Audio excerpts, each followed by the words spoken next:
যতই দেখি ততই মুগ্ধ হই। সম্মানিত সুধী, এই সফরটা আমার দক্ষিণ আফ্রিকাতে ব্যক্তিগত সফর ছিল।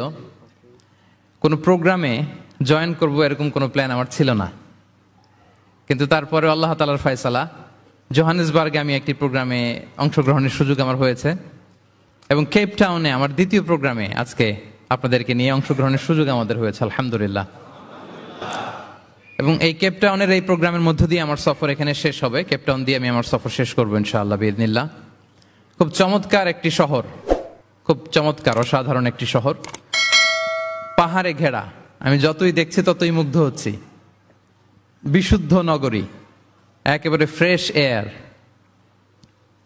মানে এনভায়রনমেন্টাল পলিউশন আমার চোখে পড়েনি। আজকে আবার একটা হেলিকপ্টার রাইড দিলাম, দিয়ে পুরো কেপ টাউনটা উপর থেকেও দেখলাম। তো যতই দেখি ততই মুগ্ধ হই। আল্লাহ শুকরিয়া যে আল্লাহ তাআলা এরকম চমৎকার জায়গায় আপনাদেরকে রেখেছেন, আলহামদুলিল্লাহ। আমরা আল্লাহ তাআলার দরবারে আসলে শুকরিয়া করে শেষ করতে পারবো না। ওয়া ইন তাউদ্দু নি'মাতাল্লাহি লা তুহসুহা, আল্লাহর নেয়ামত যদি আমরা গুনতে শুরু করি, গুনে শেষ করা যাবে প্রিয় ভাইরা? যাবে না। বাংলাদেশে চাকরির বাজার মন্দা, ব্যবসা করতে গেলে অনেক ঝক্কি ঝামেলা, নিরাপত্তা, এটা সেটা অনেক কিছু বিবেচনা করে আমাদেরকে থাকতে হয়। তার বিপরীতে এখানে আল্লাহ তাআলা আপনাদেরকে প্রতিষ্ঠিত করেছেন।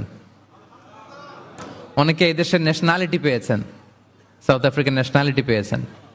তারপর ব্যবসায় আপনারা ভালো করছেন, রিজিকের 10 ভাগের 9 ভাগ আল্লাহ ঢুকিয়ে দিয়েছেন ব্যবসার ভেতরে, আলহামদুলিল্লাহ। তো দেশে যারা স্ট্রাগল করছে তাদের তুলনায় তো আমরা অনেক ভালো, কি বলেন? আপনাদের কোনো কমপ্লেন নাই তো? সব সময় কি বলবেন? আলহামদুলিল্লাহ বললে আল্লাহ তাআলা নেয়ামত আরো বাড়িয়ে দিবে, বাড়িয়ে দিবে। আমি প্রাণ ভরে আপনাদের জন্য দোয়া করি, আল্লাহ তাআলা আপনাদের রিজিকে বারাকা দান করুক।